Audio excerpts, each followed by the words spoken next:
the last year, I think, really harmed the Democrats. I've seen a lot of people go through that same kind of like, you know what? I've been lied to a lot about this. I've seen a bunch of stuff that's just it's not real. It's provably not real. Like, I mean, we've gone over it several times when talking about the election, the whole like bloodbath thing. If you're listening, President Xi, and you and I are friends, but he understands the way I deal, those big monster car manufacturing plants that you're building in Mexico right now, and you think you're going to get that, you're going to not hire Americans, and you're going to sell the cars to us. No, we're going to put a 100% tariff on every single car that comes across the line, and you're not going to be able to sell those cars. If I get elected, now if I don't get elected, it's going to be a bloodbath for the whole, that's going to be the least of it. It's going to be a bloodbath for the country. That'll be the least of it. He embraces the insurrectionists of January the 6th, and he calls for another bloodbath when he loses again. There's a number of incidents like that with Trump where he said something like the Liz Cheney thing. That's the way that the news reported that was so obviously fake. She always wanted to go to war with people. I don't want to go to war. She's a radical war hawk. Let's put her with a rifle standing there with 9 barrels shooting at her, okay? Let's see how she feels about it. You know, when the guns are trained on her face. You know, they're all war hawks when they're sitting in Washington in a nice building saying, oh, gee, let's send 10,000 troops right into the mouth of the enemy. The Drudge Report, Trump calls for Cheney execution. He says that she should have 9 guns trained at her face. Let's put her with a rifle standing there with 9 barrels shooting at her. Firing squad, obviously. Anybody with a brain knows that he wasn't saying anything controversial or strange. He was actually saying something that anti-war people have said for decades and decades. Not of Liz Cheney specifically, but of politicians. It's gotten past a point where I've seen people who I did not expect to be supporting Trump. Let's say. What do you mean? Give me an example. Like, you mean just, so for example, Anna Kasparian. Anna Kasparian has been fascinating to me.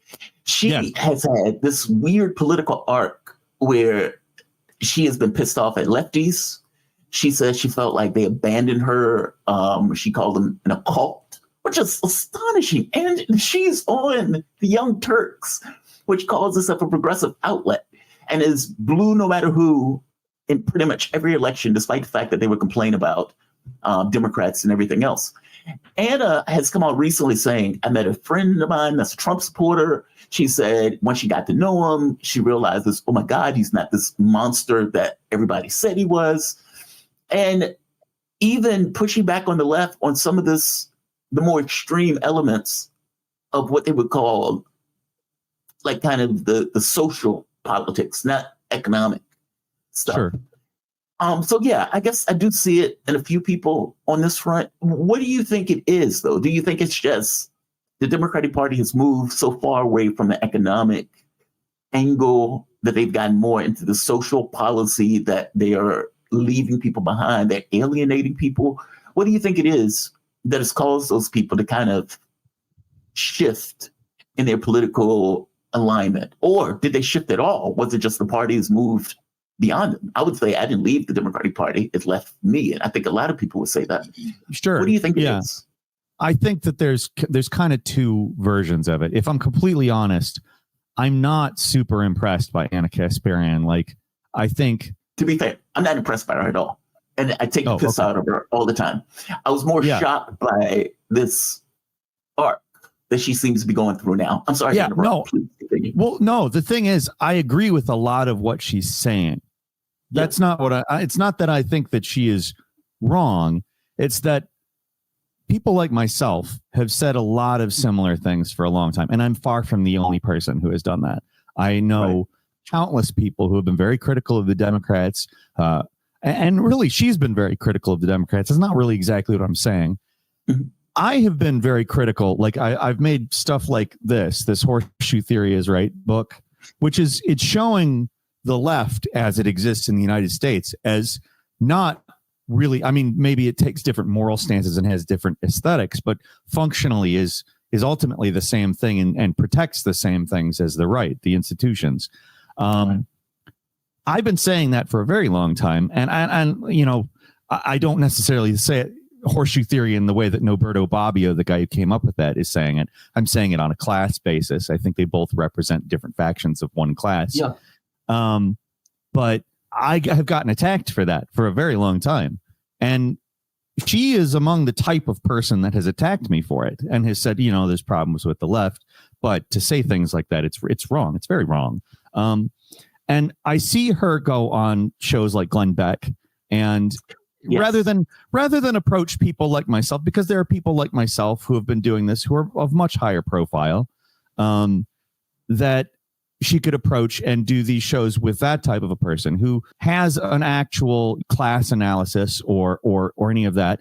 These people, 4 or 5 years ago, were calling the type of person that I am a class reductionist and canceling us and attacking us. And rather than coming to us, because our opinion hasn't changed, class hasn't become something different in the United States, they go to the Glenn Becks and the grifters of the other side and show off there. Oh, I have figured it out.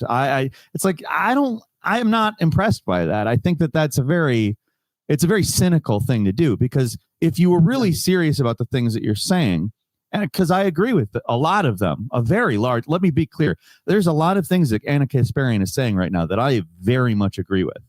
But there is a segment of people like myself who have said those things and have gotten shit on for many, many years.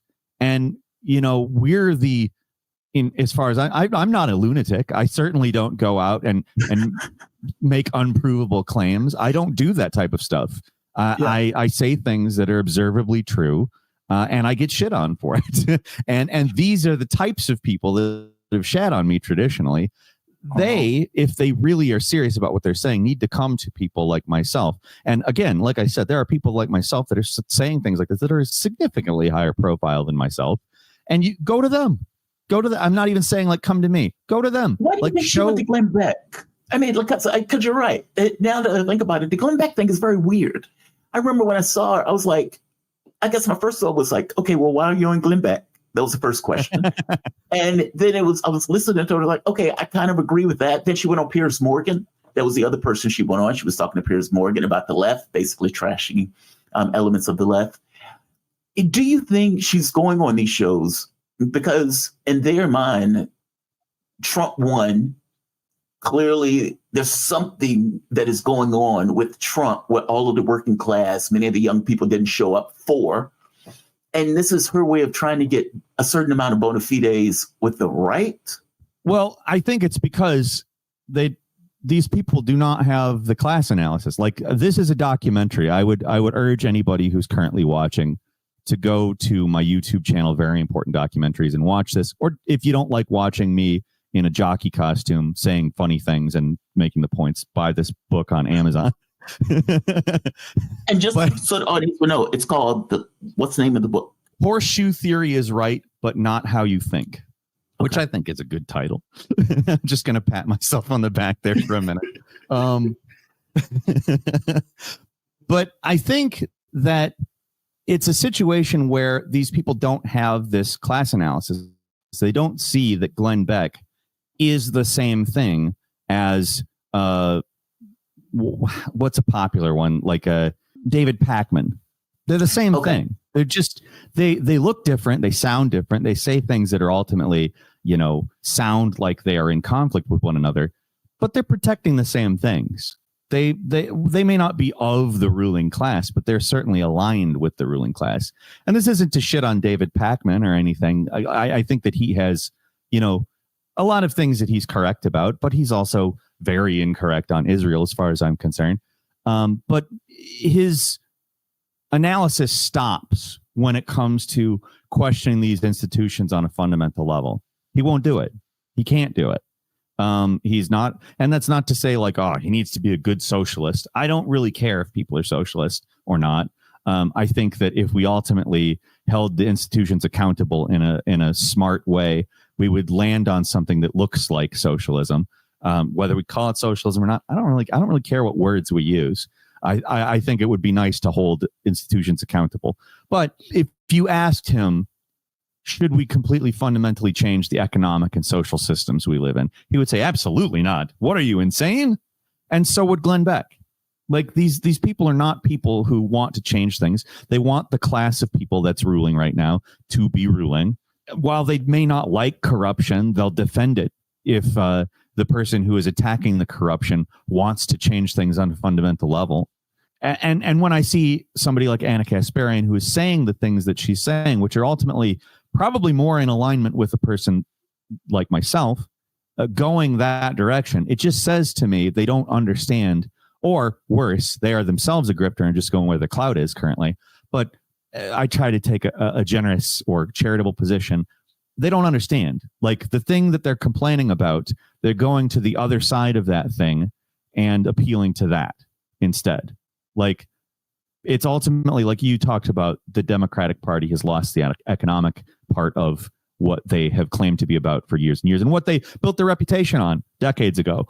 The reason that's gone is because ultimately they can't pursue those things without rubbing up against class conflict, and class conflict leads us to, different economic and social systems. If I were able to speak to somebody like Anna Kasparian, I would ask them if they understand that they're would I go on Piers Morgan? Absolutely. I would go on Piers Morgan in a second. Would I go on Glenn Beck? Absolutely. And I would probably come off in a similar way. It's just, I associate with people who I specifically think have that analysis. And I go on smaller right-wing things. But the point isn't to, be like, you know what? You were right about the left. Right. The point is to gain exposure for the things that I say everywhere, whether it's on a left thing or a right thing. And I don't see that with this. With this, I see Anna Kasparian, and I see other people do it too. They go on and they, you know what? The left, they really are crazy. Yeah. And it's not like they aren't. I don't think that they are normal or not crazy. It's just that that's not the point, Yeah.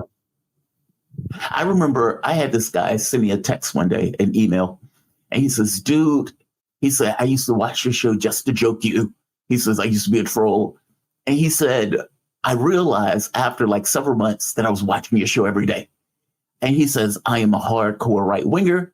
He said, but I agree with 70% of what you said. And I was thinking to myself, okay, then you're not a right winger. There's no way. And it made me realize that people start to identify so much with a particular thing that they tend to defend that thing. They tend to see themselves as that thing. And, I would point out, I was like, okay, look, these people are corrupt. These people aren't looking out for your interests. We need to have increase the minimum wage. The issue, Social Security needs to be expanded. There should be health care. And it's like, but if you agree with that stuff, then you're not a right wing. Like there's yeah, but you're not a left winger either. You're not a Democrat, at least, because the Democratic Party doesn't believe in that stuff either. I guess, and you're so right about this idea of the class analysis and how you're ultimately going to run up against a system that is against that very thought. Like Sanders, I remember one of the best questions in the world was asked about Sanders was that if Sanders actually won, and Sanders actually believed in that stuff and was pushing for that stuff, at some point he's going to realize the mechanics of the system disallows me to do what I actually want to do. And what does he do at that point? That is a fascinating question, right? Like, what do you do when you realize that the very thing that you want to accomplish runs up against the very system to which you operate in? I don't have an answer for that. I think Bernie Sanders has answered that question for us. If I'm completely honest, I think he's given us that answer in the last year. Well, several years, honestly. The way that Joe Biden is the most progressive president since FDR, according to Sanders. Yeah, my old friend Joe. I don't know. The thing that bothers me about Bernie Sanders is through the election, he supported Kamala Harris, and he showed us, Kamala Harris is still a progressive. Kamala Harris, like he's defended her in ways that, frankly, are credibility shaking as far as I'm concerned. Yeah. And then after the election, he goes, oh, the Democrats have left the working class behind. That's the problem. And it's like, Bernie, you can't turn around and say that when the election's done, because that was the problem of the election. And it was clear during the election. And it was clear during the 2020 election. Even though Joe Biden won, it wasn't because of Joe Biden. It was because a lot of people, specifically Democrats, were still looking at this in this left-right paradigm that I've been criticizing as about class.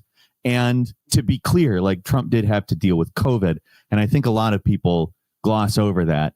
Things didn't get significantly better. They got marginally better, and probably in temporary ways, to be clear. And that wasn't what people wanted with Trump.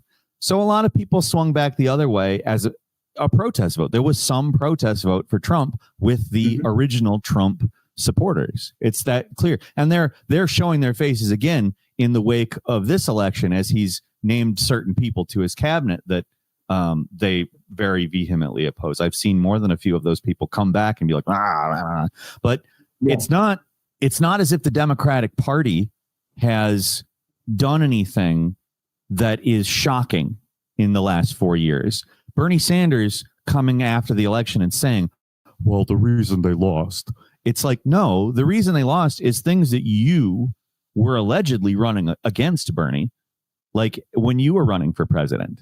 And the problem is that when you were running for president, you never decided, you know what? These are the bad guys. Yeah. I'm running against them. Yes. Oh, that's such a good point. You can't turn around after the election, after they lost, after they've done all of the things that they've done directly to you, Bernie Sanders, and say with a straight face, after saying all of the stuff that he said defending Kamala Harris and telling people they have to vote for her to avoid fascism, and then be like, you know what, I kind of think that Robert F. Kennedy Jr. might be a good health person. It's like, no, you've been acting like that is the opposite of reality. And now that they're in, you're acting like that's the correct thing. So it's like, I see that. I mean, Bernie Sanders, in all seriousness, a few years ago was the standard bearer for progressivism in the United States. And to see him do essentially, in my opinion, the same thing that I'm criticizing Anna Kasparian for doing, to just run over to the right and be like, you know what, the Democrats are definitely bad. It comes off as fake. He might be saying things that are true. I also think that Robert F. Kennedy Jr. as a health secretary might do something about sugar regulation, which I'm very, very passionate about. It's a serious problem in terms of the diet of Americans. You don't have choices that don't have a shitload of added sugar. That's a serious problem. You have to do so much in order to avoid tons of added sugar. And if he addresses that, I am in full support of it. It just not even I mean, I have problems with him in other areas, but if that's something that as health secretary he addresses, that is an unambiguous win for the American people.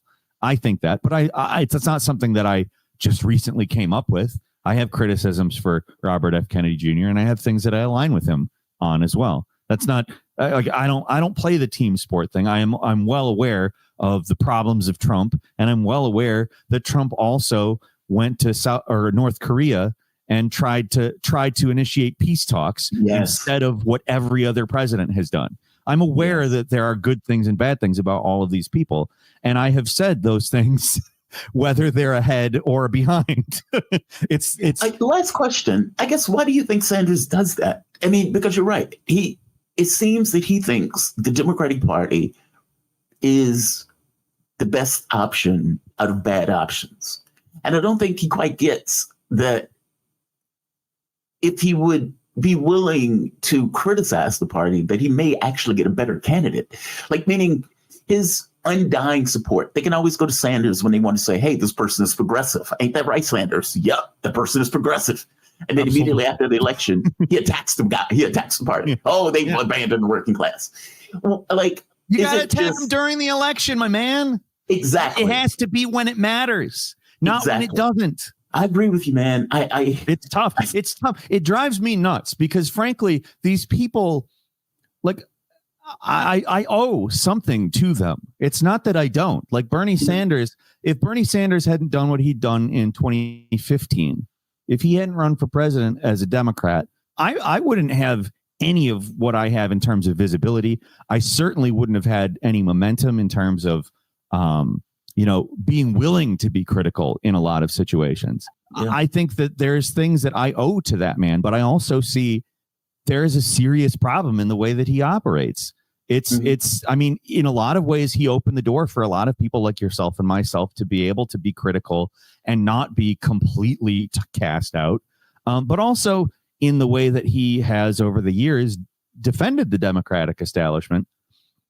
There are ways that we're not allowed to be critical of it. Right. And it gets us in trouble because, Bernie Sanders, a standard bearer, has put this guardrail on and he's enforced it. It's like, I'm sorry, like there's a serious problem in that. Like if he's serious about the things that he wants to change, you have to be critical at all times. And it sucks because I get accused of being a right winger very often simply because I am very critical of the left. Right. That is enough to get me labeled as a right winger or a class reductionist with certain circles.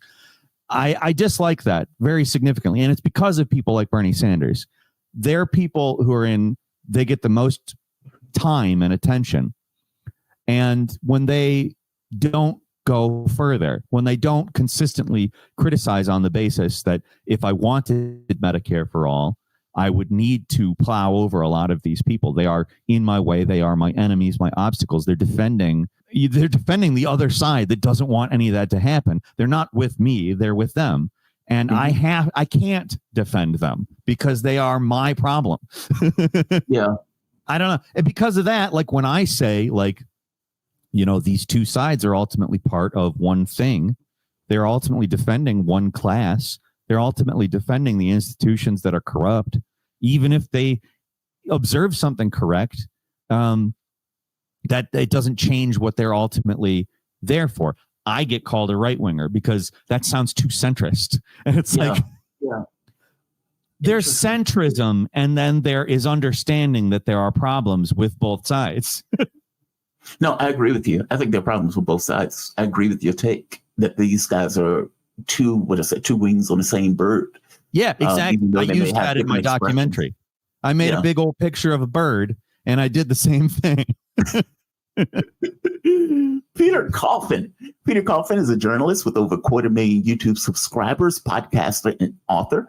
In their book, Custom Reality and You, they explore reality where a world and where profit is the driving force. You can find Peter on YouTube and Twitter, and you can purchase their book on Amazon.com. Peter, man, thank you for this. And of course, there's this book. The Horseshoe Theory is right. $6 on Amazon because it's not a big book. You're not stuck with a big old novel with this one that makes its point and gets out. It's like short, sweet, to the point, and calls it a day. Yeah. Thank you, Peter, man. I really appreciate it. Always enjoy talking to you. Thank you for this. You have a good day, okay? You too. Thanks a lot, man.